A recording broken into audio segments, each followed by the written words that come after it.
Chanel Hardy, the vice president of the National Urban League, explained the surge in African-American voter enthusiasm, for example, saying, "We'd been struggling for many years in our communities with how we make the argument that our parents and grandparents had handed down to us. You must vote because people fought and died for you to have the right to vote." It starts to become a little less motivating the further away you get from those really visceral memories of what it took to get to the polls.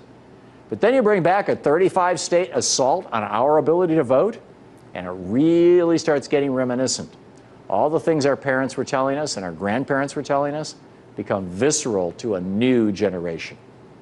She's right. Republicans are hoping this minority enthusiasm wanes after another round of voter suppression ID laws in 2013, because it's an off year for elections. They think we're not going to be paying attention. As MSNBC reported, Republicans in Montana and the battleground states of Virginia, Iowa, and Nevada are already, right now, gearing up to pass more voter suppression ID laws or make existing laws even more restrictive in the upcoming legislative sessions.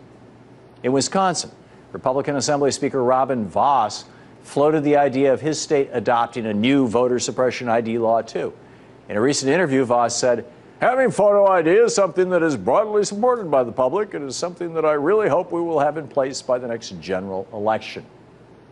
Republicans like Sununu may sleep well at night. I don't know, maybe he's just faking it, because some of them honestly believe that they're protecting the nation from that nearly half of the electorate that now relies on government insurance programs to get by as a result of the damage that the banksters caused to our economy in 2007 or 2008, or because they're retired and disabled.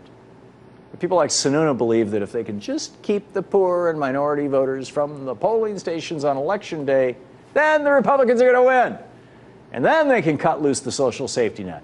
Then they can stop government spending to help people down on their luck. And they can usher in a new era of Ayn Randian personal responsibility.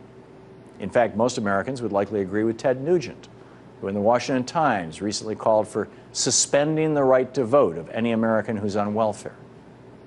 But the real truth here is that Republicans have frankly just never been all that interested in democracy. Now, many of our Christians have what I call the goo-goo syndrome. Good government. They want everybody to vote. I don't want everybody to vote. Elections are not won by a majority of people. They never have been from the beginning of our country, and they are not now. As a matter of fact, our leverage in the elections, quite candidly, goes up as the voting populace goes down. Weyrich went on to found the American Legislative Exchange Council, ALEC, which, not so coincidentally, authored several of those restrictive voter suppression ID laws passed around the nation in 2010, 2011, and 2012. Point is, Republicans are not going to rest in their efforts to suppress poor and minority voters in future elections. If anything, they're ramping it up. Senator Barbara Boxer gets this, which is why she plans to introduce an election reform bill that would put an end to long voter lines by creating federal standards to ensure that polling stations are properly equipped and staffed. But that's just the bare minimum of what needs to be done.